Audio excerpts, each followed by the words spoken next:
عودة العلاقات وريال مدريد بيتعثر وبيخسر 2-1 النهارده قدام أوساسونا وبيرجع لنا الصدارة، يعني مفروض إنها ترجع لنا فعلا، لأن الماتش اللي جاي لو كسبنا هيبقى فرق النقطة لينا.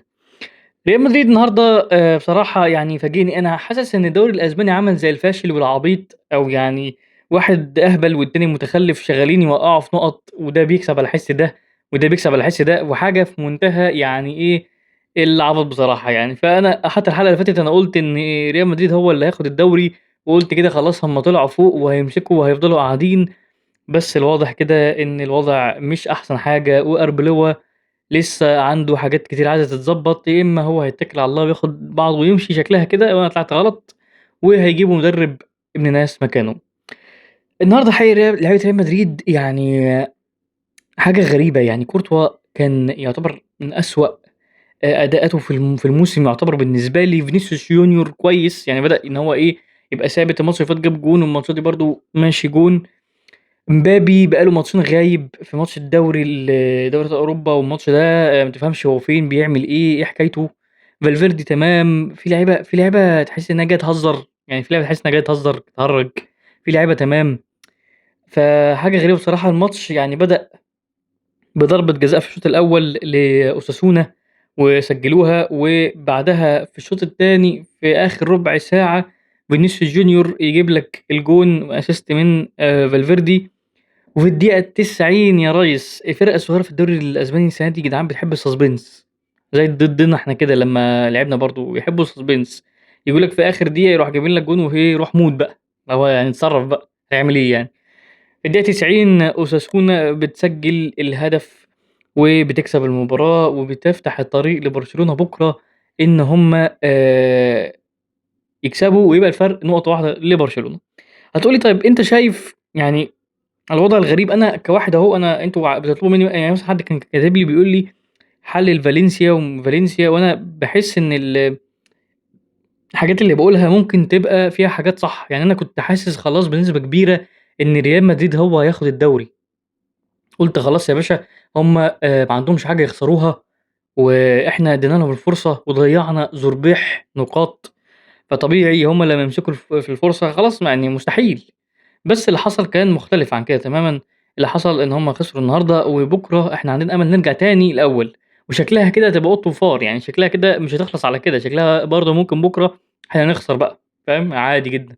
أو لو كسبنا بكرة نخسر بعد بكرة مثلًا، عشان هُم يرجعوا تاني الأول وهكذا. شغل بقى إيه، ما باقول لك التعبان والميت والعيان والمريض وهكذا. فالدوري الأسباني الصراحة غريب، غريب عجيب السنة دي، بصراحة مش مفهوم، بصراحة مش مفهوم. جماهير ريال مدريد النهارده متضايقة.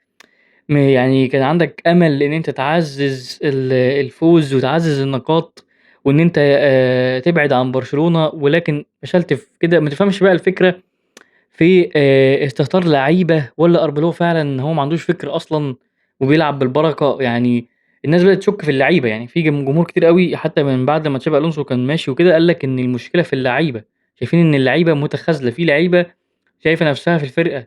وأعتقد بنسبة كبيرة إن إمبابي مش واحد منهم. إمبابي بالنسبة لي أنا أعتقد إن الراجل ده professional، وطلعت واتكلمت عنه في معلومات عن إمبابي وكده. الراجل ده professional، والراجل ده مستحيل يكون لو هو من اللعيبة اللي بتبوّظ يعني أوضة اللبس وكده، مش هو أكيد. أنا أستبعده، ممكن بقى فينيسيوس بقى، ممكن أي حد تاني، ولكن هو بالتأكيد مش إمبابي. مش فاهم بصراحة الموضوع ده محتاج يعني مدرب قوي زي هانز فليك مثلًا. لمّا شُفنا هانز فليك عمل إيه مع برشلونة ومش عارف إيه، يعمل انضباط شوية في الفرقة، انضباط مع ولاء للمدرب إن هم عايزين ينجحوا عشانه وعشان، وعشان، وعشان، والّا الموضوع إيه بالضبط؟ قُل لي أنت برضه رأيك، يعني أنا برضه عايز أعرف منّك رأيك إيه في الموضوع ده. هل أنت شايف إن ريال مدريد مشكلتها دلوقتي إحنا يعني ريال مدريد بتلعب برضه على الماضي شوية، يعني هم تحس إن هم إيه، معاهم 15 دوري أبطال أوروبا، هو ده اللي مساندهم، لكن لو فرقة تانية غير ريال مدريد كان زمانها وقعت وِش. يعني لو فرقة تانية غير ريال مدريد وما عندهاش البطولات دي وما عندهاش كان زمانها وقعت 100%. تمام. لكن ريال مدريد عندها لسه شخصية البطل، ولكن هي صغيرة شوية، هي دلوقتي يعني كَنّة شوية، مش زي ما إحنا متعودين يعني. ف أنا شايف إن ريال مدريد مشكلتهم بصراحة عايزين مدرب، ولكن عايزين مدرب عشان يضبط اللعيبه، يضبط سلوك اللاعبين، ويكون عنده فكر فعلا. تمام. يعني هي تركيبه كده، توليفه يعني زي البازل كده. هو لعيبه مش منضبطه، بس في نفس الوقت برضه عايزين مدرب عنده فكر، يعني كله على بعضه هيعمل حاجه كويسه. واي لعيب بيضر النادي يطلع بره عادي.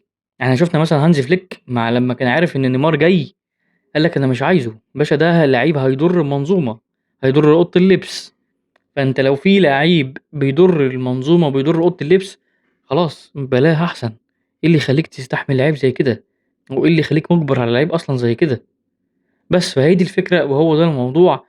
لازم ريال مدريد لو اربيلو هيكمل معاهم لازم يطبق الفكر ده، لو مش هيكمل لازم ريال مدريد بقى تنقي مدرب عدل، عشان انتوا الفتره اللي فاتت دي جالكم مدربين هطل كتير قوي يعني بصراحه. يعني احنا تشافي الونسو زي تشافي بتاعنا احنا كمان، يعني بقى اللي هو احمد زي الحاج احمد. كان عندكم لوبوتيجي و رافا بينيتز وحاجات غريبه كده. يعني انتوا يمكن احسن حاجه حصلت لكم هي زيدان مثلا. زيدان كان فترته فتره عظيمه يعني.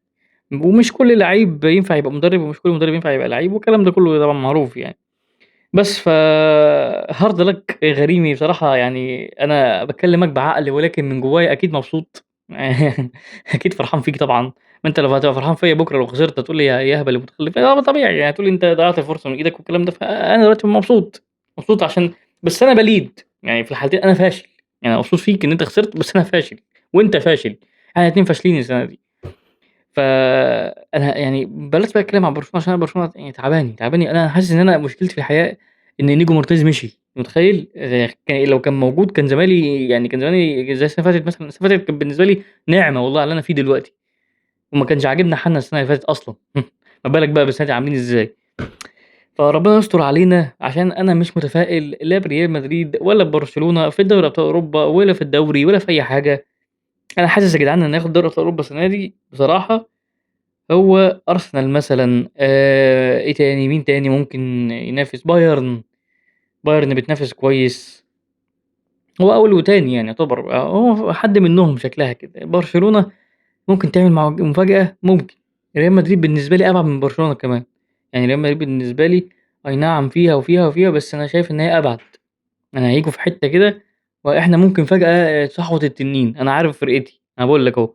بس ده لا يمنع برضه إن إحنا وحشين، إحنا مش حلوين، يعني السنة دي إحنا مش حلوين. تمام. فأنا لا راضي على مستوى برشلونة ولا راضي على مستوى الكورة في أسبانيا عمومًا. يعني أنا أتمنى إن أشوف منافسة، يعني أحب أشوف إن منافسة بين الفرقتين، وأحب أشوف إن ده وده بيخبطوا في ده، وأتلتيكو مدريد كمان تطلع وفرقة تانية تطلع. يعني أنا باحب الدوري الأسباني عمومًا، فعايزه يبقى زي الدوري الإنجليزي شوية كده.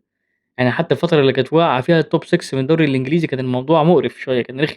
هتلاقي بقى فرقة تانية مش عارف إيه عبيطة بتطلع ومش عارف إيه، زي مثلًا جيرونا السنة دي أو بقى لها كذا سنة يعني جامد جدًا، جدًا يعني. وده اللي قصدي عليه، أنا أحب أشوف في منافسة. لكن أنا شايف دلوقتي تهدير، يعني إهدار نقاط، وده بيقع وده بيقع والتاني مستني ده يقع. أنت بتلعب على أخطاء غيرك، وواحد مستني ده يقع وبعدين مش عارف إيه. فالموضوع بصراحة غريب. الموضوع يعني الدوري الأسباني السنة دي ضعاف، كل فرقة فيه ضعيفة. وما فيش فرق في اسبانيا غالبا هتاخد دوري ابطال اوروبا، انا شايف كده. بس وده كان رايي في ريال مدريد. وبكره استناني يا جاري وانا بطلع فوق في الصداره ان شاء الله. اتمنى ما ناخدش على دماغنا. وقولي رايك في الكومنتات، قولي انت مبسوط ولا زعلان من فرقتك يعني كمدريدي يعني، وقولي انت كبرشلوني برضو زعلان ولا مبسوط من فرقتك. قولي شايف الوضع ايه في اسبانيا، هل فعلا تتفق معايا ولا تختلف؟ وشايف ان دوري ابطال اوروبا مين اللي هيكون بطل ليه بالمنظر اللي احنا فيه ده وبالحاجات اللي بتتعمل فيه دلوقتي في الدوريات عمومًا يعني. وبس، وأتمنى كل الخير ليك يا جاري وليّا، وإن شاء الله يا عم أنت تاخد مثلًا الدوري وناخد دوري أبطال أوروبا والعكس. لأ بلاش أنت دوري أبطال أوروبا، أنت خد الدوري أنت وأنا آخد دوري أبطال أوروبا بقى بالله عليك. دي علامة، دي علامة، دي شكلها ما فيهاش حاجة خالص بقى. أشوفكم على خير، طاقة فني. باي باي.